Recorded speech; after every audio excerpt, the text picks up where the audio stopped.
¿Qué tal, mis queridos amigos? ¿Cómo estáis? Espero que vaya muy bien por ahí. Una jarta, me he metido a conducir BMW Serie 5 en el último mes y toda la información que hemos ido procesando te la voy a ir explicando en este vídeo y en vídeos que irán apareciendo antes, después, vaya usted a saber. La cuestión es que aquí está BMW Serie 5 eléctrico, una máquina cargada de tecnología, cargada de diseño y cargada de soluciones para un vehículo puramente eléctrico.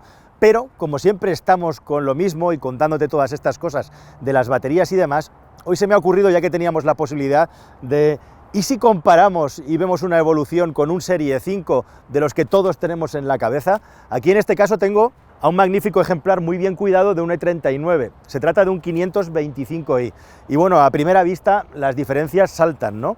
Empezando por el frontal. Fíjate la diferencia del tamaño, los famosos memes de los riñones entre el Serie 5 E39.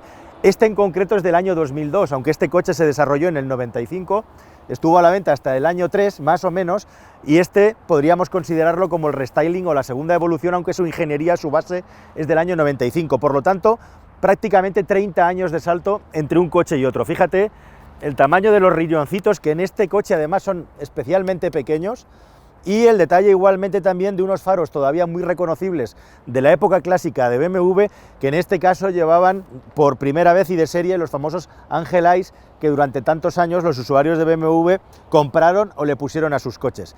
Y contra esto, pues lo que tenemos es este frontal masivo, con estos riñones gigantescos, que son plástico además, que tapan radares, que tenemos en la zona de detrás, e igualmente también unos faros que han evolucionado ahora unos faros activos full LED que están a años luz tecnológicamente y de solución y de resultado de los faros que tiene aquel Serie 5. Un Serie 5, el E39, que medía 4,7.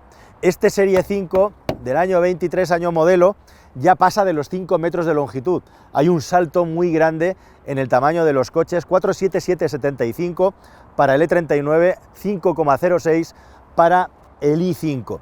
E igualmente también, como no podía ser de otra manera, hay una diferencia importante de potencia. Este es un 6 cilindros en línea, el 2.5, 192 caballos, 340 caballos para la versión con menos potencia de las versiones eléctricas del Serie 5, porque si nos vamos al M60 estamos hablando ya de 600 caballos. Eso sí, este coche conserva las versiones de combustión interna igualmente, y es curioso porque aquel tiene 192 caballos de potencia, que más o menos es exactamente la misma potencia que la versión 520 diésel que hemos conducido recientemente, que es 4 cilindros frente a los 6 cilindros que tenía aquel coche. Es muy llamativo como este coche, con una superficie frontal más grande, tiene al final un SCX menor.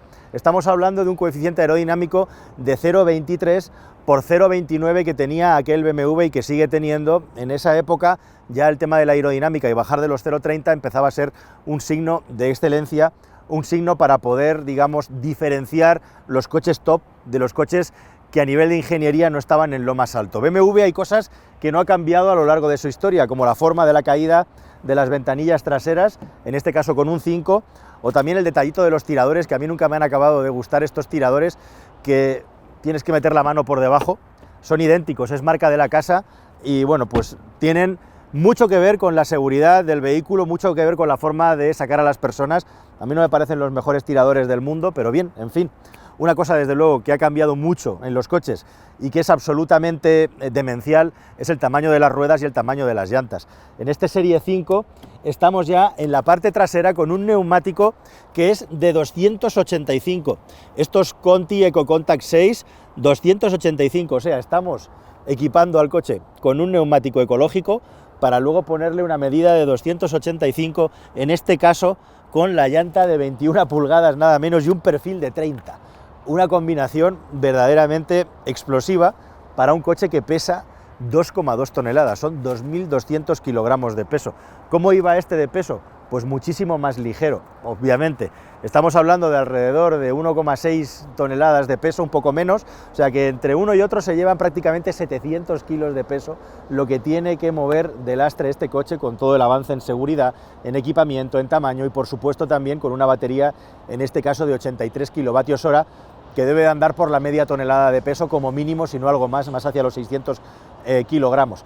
Fíjate si ha evolucionado la industria del automóvil, que estamos hablando que si este coche llevara un motor de combustión interna, pues pesaría aproximadamente unos 150-200 kilos más que este coche, pero es que la diferencia teóricamente a nivel de seguridad y de rendimiento es abismal. Este BMW viene calzado con unas llantas 225/60 de 15 pulgadas, que es una medida que no llevan hoy en día ya ni muchos utilitarios, para 192 caballos, lo cual está absolutamente nada mal, porque aquí lo que se trata, este es un Serie 5 muy peladito, evidentemente no es un M5 ni un 530 de la serie alta, con un nivel de acabado de los más bajos. Recordemos que si por algo se caracterizan las marcas de coches premium y siguen haciéndolo, aunque hoy en día ha cambiado la cosa, es por la tremenda racanería que tenían a la hora de equipar a sus coches de serie y cómo tenías una lista de opciones gigantesca, que era un auténtico libro, y te tenías que rascar el bolsillo y prácticamente llenar un coche de estos de opciones era como comprar un segundo coche. Eso no ha cambiado mucho. Hoy en día estos coches llevan mucho más equipamiento, pero también tienen muchísimas opciones igualmente que son extremadamente caras, hasta el punto de que tú te los puedes personalizar y hay divisiones de personalización de los coches. Fíjate que, por ejemplo, las llantas de este Serie 5 de 21 pulgadas vienen firmadas por BMW Individual, es decir, que son unas llantas especiales para un tipo de cliente que quiere pagar por ciertas cosas. Y por cierto, hablando de pagar por ciertas cosas, es muy curioso porque hemos juntado dos coches que son múltiplos en el precio. Aquel, el Serie 5 antiguo, estaba en unos 38.000 euros, según veo en ficha técnica de base, y este de base está en 76.000 euros, justamente el doble. Eso sí, si te compras un equivalente térmico, es decir, un 520 diésel o gasolina, el precio va a estar por debajo de los 60.000 euros aproximadamente, pero esa es la inflación, ese es el crecimiento que ha tenido a nivel de precio estos coches.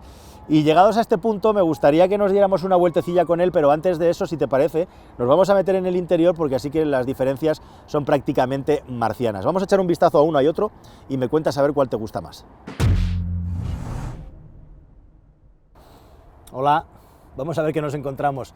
Para empezar, estos asientos, claro, han pasado los años, ¿no? Pero si los conseguimos imaginar como si fueran nuevos, son unos asientos claramente más pequeños y tremendamente más sencillos, ¿no? Por cierto, que conservan bastante bien, me llama la atención, llevo el móvil en la mano porque evidentemente no tengo aquí ningún hueco para guardarlo, que me llama la atención que siguen estando bastante duritos, han resistido el paso del tiempo, la verdad es que de maravilla. Y bastante luminosidad y espacio para la cabeza.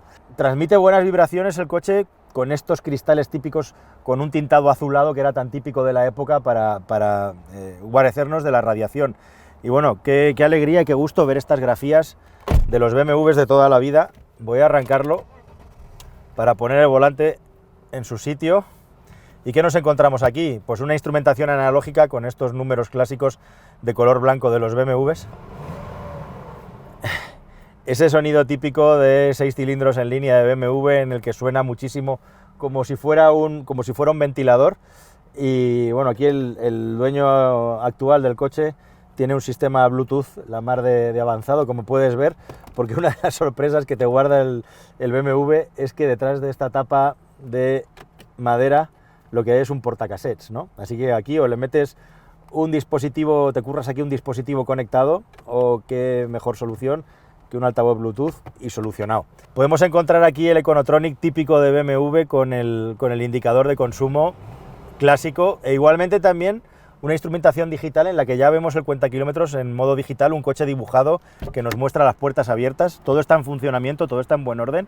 Bueno, este coche está bastante bien conservado, tiene algún detallito del paso del tiempo, alguna rajita en la madera. Y hablando de madera, esta línea típica de los BMW, digamos, no deportivos, de los no M, que le da un toque de distinción, y un plástico duro que, como puedes ver, aquí todo está en su sitio, no hay muchos rayajos, no hay muchas grietas, a pesar de que tiene ya muchos años. Como puedes ver también aquí un par de portavasos que están ocultos, una solución muy ingeniosa, y por encima de él un climatizador electrónico que en su momento era un lujo, y ya puedes ver que los displays funcionan perfectamente. Algo que no podemos decir de la inmensa mayoría de los coches que lo sucedieron, porque era habitual que en la mayoría de coches con pantallitas digitales de primera generación se acabara fastidiando todo. Y la posición de conducción, pues la verdad es que me encanta. Es una posición de conducción en la que podemos llevar el culo bastante bajo. En definitiva, todo funcional, todo lo esencial. Recubrimiento de madera, por supuesto. Otra cosa que hemos perdido es el cenicero. Huequecitos para dejar moneditas y poco más. Y por supuesto, un reposabrazos en el que no cabe prácticamente nada, y el detalle de una salida de aireación en la trasera, y en general todo tiene como una especie de continuidad, digamos, todo transmite una solidez y transmite una coherencia que se echa en falta hoy en día en muchos coches, ¿no? Madera, negro, cuando hay negro es negro mate, sin brillos, y bueno, pues no hay más que ver cómo está hecho el coche para comprobar que efectivamente pues este es un coche que estaba muy bien hecho para su época. ¿Estás pensando en comprar un automóvil nuevo? Pues entra en carwow.es y ahorra más de 4.000 euros de media. Entras, configuras uno o varios modelos y ya está. Vas a empezar a recibir ofertas gratis y de concesionarios directamente en el dispositivo que elijas. Pero ojo, tranquilo, no te va a molestar nadie. Solamente contactarán contigo cuando tú tomes la decisión. ¿Tienes dudas entre varios modelos? Es normal. Entras en carwow.es y miras las reviews. Probamos todos los coches y cómo se actualizan y te lo contamos de la manera más detallada y honesta posible. Infórmate, elige y ahorra con carwow.es. Es tan cómodo como ponerse el cinturón en este coche. Y ahora a seguir disfrutando del vídeo. Venga, vámonos. Bueno, ¿qué tenemos aquí? Para empezar, fíjate qué diferencia de asientos. También es verdad que para ser justos, pues obviamente tendríamos que haber comparado versiones altas. En este caso es un coche con acabado M y unos asientos de primer nivel de cuero, no son asientos de tela. Fíjate que tienen un mullido prácticamente idéntico al de aquel Serie 5 que tiene 22 años de antigüedad, incluso en algunos casos, como es la banqueta, es claramente más blando que el Serie 5 antiguo que te acabo de enseñar. Te metes dentro, ¿qué te encuentras? Pues es curioso cómo hemos cambiado, cómo hemos hecho este viaje para acabar prácticamente en el mismo sitio. Bueno, lo que ha intentado BMW con el nuevo Serie 5 es intentar hacer desaparecer el máximo de botonería física prácticamente, y sin el prácticamente, no existen botones, como mucho existen mandos de activación físicos, palancas manuales, pero sin ningún tipo de electrónica. Todo lo demás está fiado a lo táctil. Tenemos aquí un hueco grande para poder utilizar un head-up display de gran tamaño. Tenemos una pantalla en el parabrisas, que evidentemente aquel BMW no tiene, y luego tenemos esta grandísima pantalla partida en dos, que otros muchos fabricantes han recurrido a una solución idéntica y que ya no llama tanto la atención. Lo que llama la atención de este coche, sin ningún género de dudas, es la calidad que tiene la pantalla a la hora de representar los gráficos. Échale un vistazo cómo se ve. Hay una cosa muy llamativa, que es que los mandos de la climatización no están en la pantalla, y tenemos simplemente dos manditos para poner los sistemas de desempañado del vehículo, pero si queremos clima tenemos que pinchar o en el ventilador o tenemos que pinchar desde aquí, podemos cambiar la temperatura. Aquí lo ves. Una cosa muy curiosa que tiene este vehículo es que cuando tú seleccionas la temperatura no solamente te pone la climatización en los aireadores, sino que además, según el frío o la temperatura que haga, también te pone la ventilación o la calefacción en los asientos. Y probablemente te estás preguntando dónde están las salidas de aireación. Esta es una de las cosas llamativas o trucos que tiene este coche y coches de última generación, y es que están completamente ocultadas, están escamoteadas. Es un aire difuso que sale a través de unas ranuras muy pequeñas, ahí puedes ver una y aquí otra, y una cosa verdaderamente llamativa, al margen de estos acabados, hemos pasado de la madera a este cristal, que realmente es un plástico aquí completamente galáctico, que se va repartiendo por distintas zonas de todo el coche. Como digo, ni un solo botón físico, incluso para la iluminación. Bueno, por ahí cuenta la leyenda que cuando en BMW estaban súper orgullosos de estas gigantescas pantallas, y cuando descubrieron lo que había hecho Mercedes-Benz entraron en barrena, ¿no?, al ver que habían hecho una pantalla infinitamente más grande que la de BMW. Pero fíjate en este detalle que tenemos aquí. Toda esta zona negra es de un negro brillante, negro piano como le llamamos nosotros, y claro, si tú quieres, mientras estás conduciendo, tocar la pantallita, pues lo normal, o al menos yo como lo hago, es en muchas ocasiones apoyando aquí la mano, apoyando un dedo, para que nos sea más fácil y preciso, ¿no?, especialmente si la carretera está rota. Resultado final, pues lo que tenemos aquí es una guarrería con la grasilla de los dedos que va empañando el plástico de color brillante, y la sensación que transmite es que está sucio, al igual que pasa cuando dejas la pantalla en negro, ¿no? Bueno, igualmente también llama la atención estos acabados de cristal, que no sé muy bien cuál es la coherencia en el interior. Como puedes ver, se reconoce la línea de diseño de los BMWs, eso es igual en todos, pero ha cambiado exponencialmente lo que es el diseño y los mandos, los botones. Mira la diferencia entre uno y otro. Lo que sí que tenemos es esta línea horizontal larga para el clima y demás, ahora presidido por una pantalla, y como decía, todo este centro de mando de cristal, en el que, de nuevo, cuando tocamos, se quedan los dedazos puestos por aquí, y a mí me parece que acaba desmereciendo un poco el coche. Tienes que estar limpiándolo todo esto.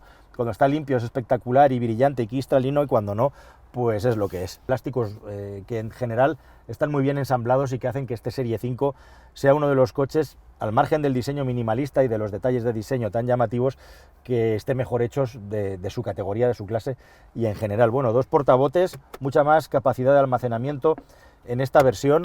Y en definitiva, además, un volante con el que también, de nuevo, con muy pocos botones, podemos agrupar muchas funciones.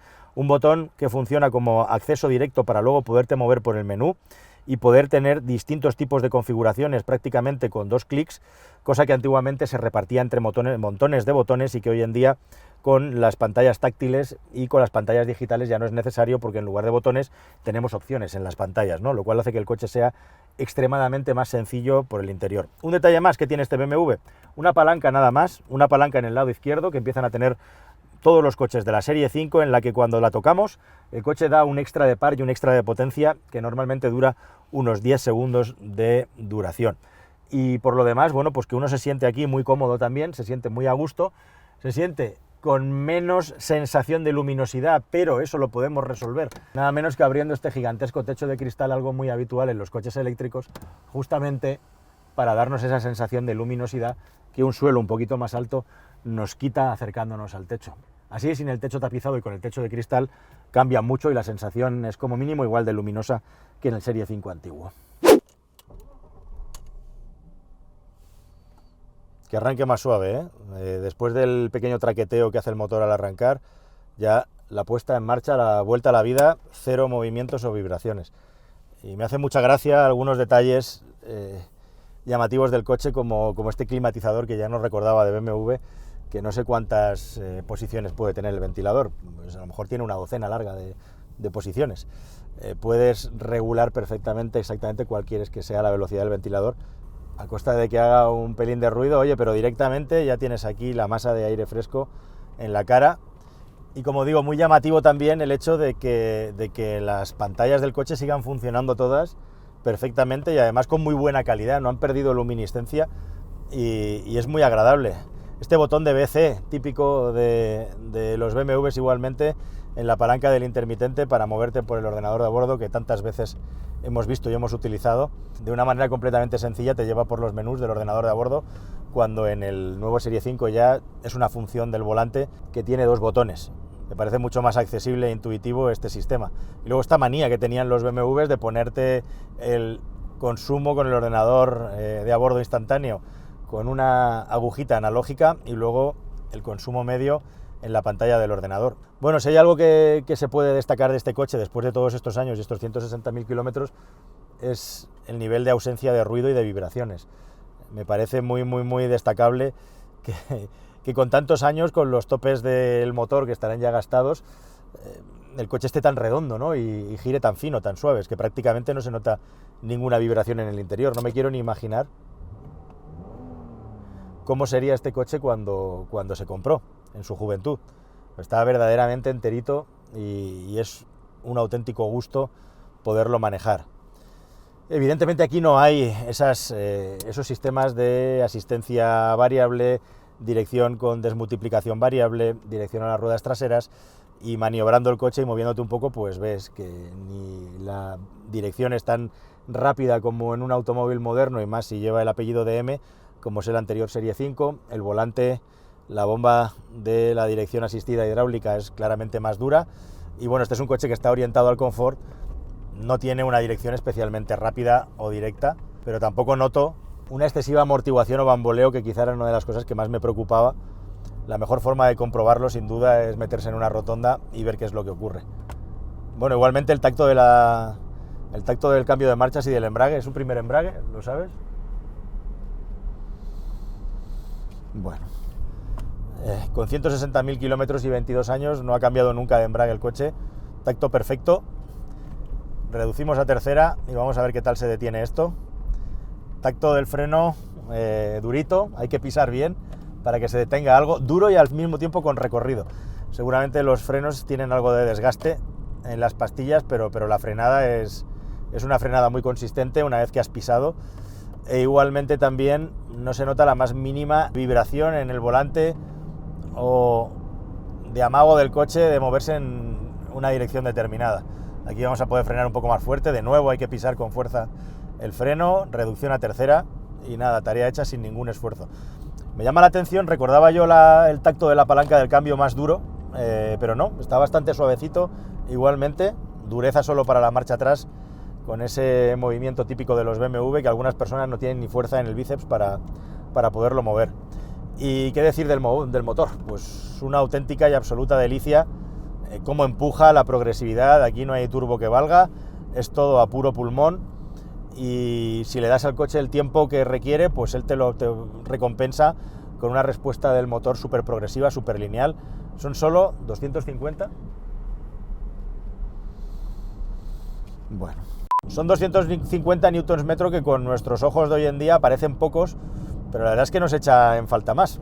Ahora mismo meto quinta, cae el cuentavueltas a poco más de 2000 revoluciones, piso el acelerador, el coche requiere su tiempo, pero al mismo tiempo en ningún momento ni toses, ni tirones, y una ganancia progresiva de velocidad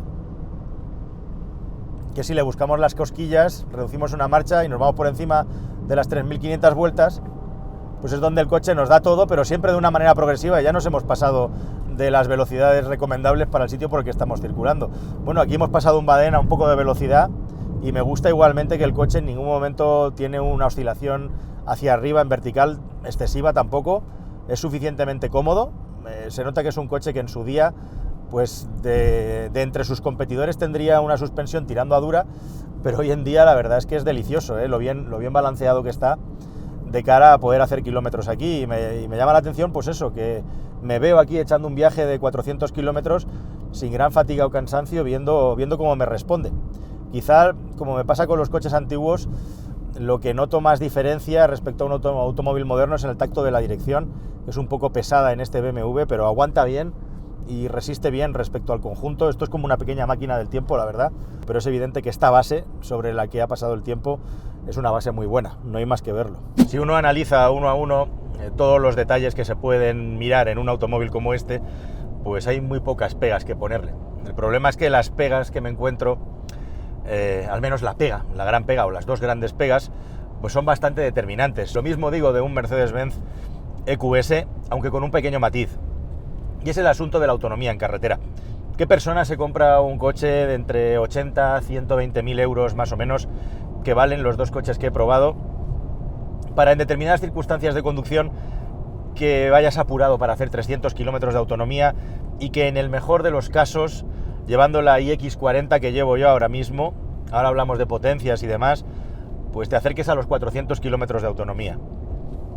Yo sinceramente, en un coche de este tipo, en una berlina aerodinámica de gran tamaño y gran espacio, con más de 5 metros de longitud, ¿para qué están hechos estos coches? Estos coches están hechos para viajar, y te pones a viajar y resulta que si estás en invierno te puedes encontrar con autonomías oficiales de 350, 370, 380 kilómetros si es que no has conducido pisando huevos anteriormente. El coche tiene a bien marcarte en la instrumentación un cálculo diferencial entre el mínimo y el máximo de autonomía que puedes disponer con esa carga de la batería en concreto, y normalmente en lo que me he encontrado tanto en el M60 como en el iX40, M60 de dos motores y el 40 de un solo motor con propulsión, son autonomías que en el ordenador de a bordo pues las he visto en 400 kilómetros cuando he circulado exclusivamente por ciudad. Ambos coches, ambas versiones, tienen una única batería, que es la que BMW ha decidido ponerle a su Serie 5. Una batería de 83 kWh, que en un coche nuevo como es el iX se ha quedado ya prácticamente corta antes de empezar, o por lo menos para los estándares de lo que necesitamos en España. Nos estamos encontrando con que un Renault Scenic, muchísimo más barato, tiene 87 kWh de batería.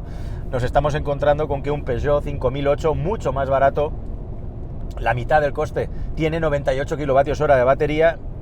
¿Dónde vamos? Pues no lo sé. Una de las cosas con las que nos estamos encontrando con los coches eléctricos hoy en día, los que nos dedicamos a informar con los coches eléctricos, es que los tamaños de las baterías, pues prácticamente cada 24 meses toman un salto importante, ¿no? Y en la categoría en la que este coche navega, salir con 83 kWh de batería, insisto, se antoja ya muy poco, por más que se nos anuncien autonomías por debajo de los 500 kilómetros, que luego en el mundo real son imposibles de cumplir cuando sales a carretera. Y es que yo, de nuevo, no concibo un BMW Serie 5 que no sea un coche para circular por la carretera. Así que bajo ese punto de vista, precio y autonomía es sin ningún género de duda mi mayor queja.